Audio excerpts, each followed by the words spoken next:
Hi dear friends, KL14 Malabar food എന്ന എൻ്റെ YouTube ചാനലിലേക്ക് എൻ്റെ എല്ലാ കൂട്ടുകാർക്കും സ്വാഗതം. ഇന്ന് കാസർഗോട്ടുകാർക്ക് വേണ്ടിയിട്ടും അതേപോലെ എൻ്റെ ബാക്കിയുള്ള എല്ലാ ഫ്രണ്ട്സിനും വേണ്ടിയിട്ട് ഡൊണറ്റ്സ് റെസിപ്പിയാണ് ഞാൻ ഷെയർ ചെയ്യുന്നത്. അതും ചിക്കൻ ഡൊണറ്റ്സ്. പുരയിൽ കറക്കി കോഴി കൊടുത്തിട്ടാകുമ്പോൾ അതിൻ്റെ കുറച്ച് എല്ലില്ലാത്ത ഭാഗം ഉണ്ടല്ലോ, അതെല്ലാം എടുത്തിട്ട് പെട്ടെന്ന് ഉണ്ടാക്കാൻ പറ്റിയ അടിപൊളി റെസിപ്പിയാണ് ഈ ചിക്കൻ ഡോണറ്റ്സ്. ഇത് ഉണ്ടാക്കാൻ വേണ്ടിയിട്ട് ഞാനിവിടെ 250 ml മെഷർമെൻറ്റ് കപ്പിൽ 2 കപ്പ് ചിക്കൻ എടുത്തു വെച്ചിട്ടുണ്ട്. ബോൺലെസ് ചിക്കനാണ് എടുക്കുന്നത്. ഞാൻ ചെറിയ ചെറിയ കഷ്ണമാക്കിയിട്ട് ഇങ്ങനത്തെ മെഷർമെൻ്റ് ഉണ്ടല്ലോ, ഇതിൽ 2 കപ്പ് എടുത്തിട്ടുണ്ട്. എന്നിട്ട് ഇതൊരു ബോളിലേക്ക് ഇട്ട് കൊടുക്കണം. അപ്പോൾ എടുക്കുമ്പോൾ പ്രത്യേകം ശ്രദ്ധിക്കണം, എല്ലില്ലാത്ത ചിക്കൻ തന്നെ എടുക്കണം. രണ്ടാമത്തെ കപ്പും കൂടി ഞാൻ ബൗളിലേക്ക് ഇട്ട് കൊടുക്കുന്നുണ്ട്.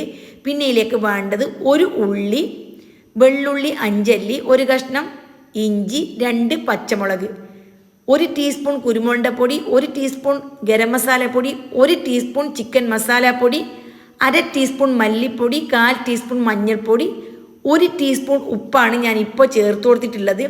പിന്നെ കാശ്മീരി ചില്ലി 3 എണ്ണം, 1 പിടി മല്ലിയില. ഇത് ഇത്രയും ഞാൻ ഇതിലേക്ക് ഇട്ട് കൊടുത്ത്. പിന്നെ ഞാൻ ഇട്ട് കൊടുത്തിട്ടുള്ളത് ബ്രെഡാണ്. ഞാനിവിടെ 6 പീസ് ബ്രെഡാണ് എടുത്തിട്ടുള്ളത്. പിന്നെ 1 മുട്ടയും കൂടി പൊട്ടിച്ചിട്ട് ഒഴിച്ചു കൊടുക്കുന്നുണ്ട്. ഇനി ബ്രെഡ് നിങ്ങൾക്ക് തികഞ്ഞില്ല എങ്കിൽ പിന്നീട് പൊടിച്ചിട്ട് ഇട്ട് കൊടുത്താൽ മതി. എന്നിട്ട് എല്ലാം കൂടി കൈ കൊണ്ട് നല്ലപോലെ തിരുമ്മി യോജിപ്പിച്ചിട്ട് മിക്സ് ആക്കിയിട്ട് എടുക്കണം. എന്നിട്ട് 10 മിനിറ്റ് റെസ്റ്റ് ചെയ്യാൻ വേണ്ടിയിട്ട് മാറ്റി വെക്കണം. 10 മിനിറ്റ് കഴിഞ്ഞിട്ടാകുമ്പോൾ ഇതിന് മിക്സിൻ്റെ ചെറിയ ജാറിലെ ചട്നി ജാറ് ഇതിൽ നല്ല പോലെ പേസ്റ്റ് ആക്കിയിട്ട് അരച്ചിട്ട് എടുക്കണം. കഷ്ണമൊന്നും ഉണ്ടാവാൻ പാടില്ല. ഇപ്പോൾ കണ്ടില്ലേ, ഇതുപോലെ നല്ല പേസ്റ്റ് ആക്കിയിട്ട് അരച്ചിട്ട് എടുക്കണം.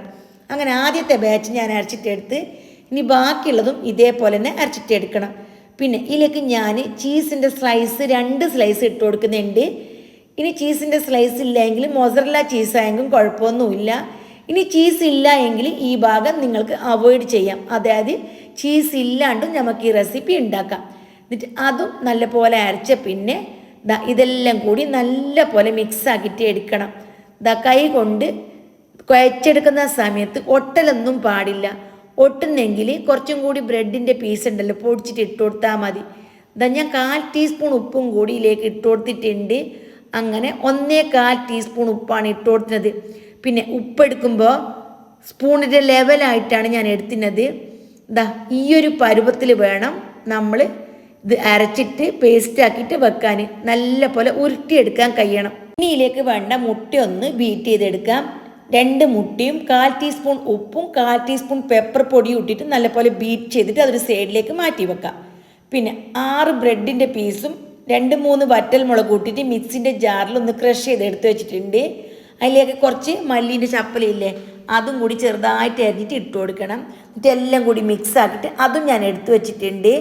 പിന്നെ വേണ്ടത് പ്ലാസ്റ്റിക്കിൻ്റെ കവർ. ഇനി പ്ലാസ്റ്റിക്കിൻ്റെ മീതേക്ക് കുറച്ച് എണ്ണയെല്ലാം തേച്ചിട്ടായിട്ട് നമ്മൾ കട്ട്ലറ്റ് ഉണ്ടാക്കുന്നില്ലേ, ആ രീതിയിൽ ഷേപ്പാക്കിയിട്ട് എടുത്തു വെക്കണം. ഈ വലിപ്പത്തിലുള്ള 11 കട്ട്ലറ്റാണ് നമുക്ക് കിട്ടുന്നത്. ഞാനിപ്പോൾ 6 മാത്രമേ കാണിച്ചു തരുന്നുള്ളൂ. ഇതേപോലെ ജസ്റ്റ് ഒന്ന് പരത്തിയതിന് ശേഷം കുപ്പീൻ്റെ മൂടിയില്ലേ, അത് മിഡിൽ ഭാഗത്തേക്ക് ഇട്ടിട്ട് ഓൾസ് ആക്കിയിട്ട് എടുക്കണം.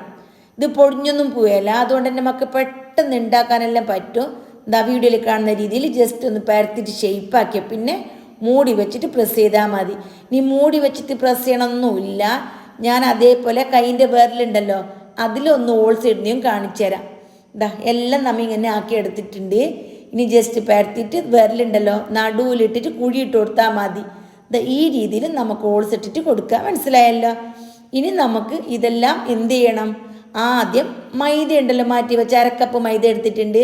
അതിലേക്ക് നല്ല പോലെ ഡിപ്പ് ചെയ്തെടുക്കണം. വീഡിയോ കാണുന്ന രീതി ശ്രദ്ധിച്ചാൽ മതി. അതിൻ്റെ ഉൾഭാഗവും പുറവും എല്ലാം നല്ല പോലെ മൈദ കോട്ടാവണം. എന്നിട്ട് മുട്ട മിക്സിലേക്ക് നല്ലപോലെ മുക്കിയിട്ട് എടുക്കണം.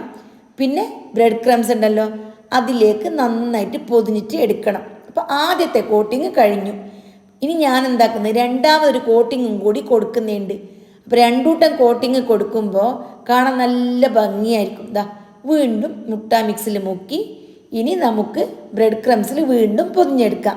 മനസ്സിലായല്ലോ? ഓൾസ് ഇട്ട ഭാഗമെല്ലാം ഉണ്ടല്ലോ, ആടെല്ലാം നല്ലോണം ബ്രെഡ് ക്രംസ് പൊതിഞ്ഞ് വരണം. ഈ രീതിയിൽ എല്ലാം കൂടി നമുക്ക് റെഡിയാക്കിയിട്ട് എടുക്കാം. ഇത് സിപ്ലോക്ക് കവറിലാക്കിയിട്ട് വെച്ചെങ്കിൽ 1 മാസമെല്ലാം ഫ്രീസറിൽ വെച്ചെങ്കിൽ സൂക്ഷിച്ചിട്ട് വെക്കാനെല്ലാം പറ്റും. ഇനി ഇതാ ആവശ്യത്തിനുള്ള എണ്ണ ചൂടാക്കിയിട്ട് എടുക്കണം. ചൂടാക്കുമ്പോൾ മീഡിയം തീയിലിട്ടിട്ട് തന്നെ ചൂടാക്കാൻ ശ്രമിക്കണം. ഫുള്ള് ഇട്ടെങ്കിൽ പെട്ടെന്ന് കരിഞ്ഞു പോകും. അതുകൊണ്ട് മീഡിയം തീയിലിട്ടിട്ട് നമ്മൾ എണ്ണ ചൂടാക്കണം. എന്നിട്ട് എണ്ണയിൽ ഇട്ട് കഴിഞ്ഞ പിന്നെ മീഡിയം ടു ലോ ഫ്ലെയിമിലാക്കിയിട്ട് ഇത് ഫ്രൈ ആക്കിയിട്ട് എടുക്കണം. 2-3 പ്രാവശ്യം തിരിച്ചും മറിച്ചും ഇട്ട് വേണം ഇത് ഫ്രൈ ആക്കിയിട്ട് എടുക്കാൻ. ഇത് വേവിക്കാത്ത ചിക്കൻ ആയതുകൊണ്ട് തന്നെ നല്ലപോലെ വെന്ത് കിട്ടണം. ഏകദേശം 8 മുതൽ 10 മിനിറ്റ് വരെ വേണ്ടി വരും. അപ്പോൾ ദാ ഈ വീഡിയോയിൽ കാണുന്ന രീതിയില്ലേ ഈ കളർ ആവുന്നത് വരെ നല്ലോണം ഫ്രൈ ആക്കിയിട്ട് എടുക്കണം. ഭയങ്കര ക്രിസ്പി ആയിട്ടുള്ള റെസിപ്പിയാണിത്. നമ്മൾ 2 പ്രാവശ്യം ബ്രെഡെല്ലാം ഇങ്ങനെ കോട്ട് ചെയ്തെടുക്കുന്നുണ്ട് തന്നെ കാണാൻ നല്ല ഭംഗിയും അതേപോലെ തന്നെ ഡബിൾ ക്രിസ്പിയുമാണ്. അപ്പോൾ വീണ്ടും നമുക്ക് ബാക്കിയുള്ളതും കൂടി ഫ്രൈ ചെയ്ത് എടുക്കാം. അപ്പോൾ എൻ്റെ എല്ലാ കൂട്ടുകാർക്കും ഈ റെസിപ്പി ഇഷ്ടപ്പെട്ട് കാണുമെന്ന് വിചാരിക്കുന്നു. തീർച്ചയായിട്ടും എൻ്റെ എല്ലാ കൂട്ടുകാരും ഈ റെസിപ്പി ഒന്ന് ട്രൈ ചെയ്ത് നിങ്ങളുടെ വിലയേറിയ ഉപദേശങ്ങളും നിർദ്ദേശങ്ങളും ഫീഡ്ബാക്കായിട്ട് എനിക്ക് അറിയിക്കണം. കാസർഗോഡിൻ്റെ പഴയ തനതായ റെസിപ്പീസെല്ലാം ഉണ്ടാവുമല്ലോ. അപ്പോൾ അത് നിങ്ങൾക്ക് ഏതെങ്കിലും അറിയാത്തതുണ്ടെങ്കിൽ എനിക്കൊന്ന് കമൻറ്റ് ചെയ്തെങ്കിൽ ഞാൻ ആ വീഡിയോ ചെയ്ത് കാണിക്കുന്നതായിരിക്കും. തീർച്ചയായും എൻ്റെ എല്ലാ കൂട്ടുകാരും എനിക്ക് സപ്പോർട്ട് ചെയ്യണം. ഇപ്പോൾ പുതിയൊരു ഓപ്ഷൻ ഉണ്ടല്ലോ ഹൈപ്പ് എന്ന് പറഞ്ഞിട്ട്, അത് എല്ലാവരും ഒന്ന് എനേബിൾ ആക്കണം. അത് എനേബിൾ ആക്കിയെങ്കിൽ എനിക്ക് വളരെ ഉപകാരമാണ്. ഞാൻ പുതിയ ചാനലായതുകൊണ്ട് തന്നെ കുറേ ഉയരങ്ങളിൽ എത്താൻ ഇനിയും ബാക്കിയുള്ളത്രേ. അപ്പം നിങ്ങളെല്ലാം സപ്പോർട്ടും ദുഹാവും ഒക്കെ ഉണ്ടെങ്കിൽ മാത്രമേ എൻ്റെ ചാനൽ മുന്നോട്ട് പോവുകയുള്ളൂ. അപ്പോൾ വീണ്ടും കാണാം. ജസാക്കല്ലാഹ് ഖൈർ.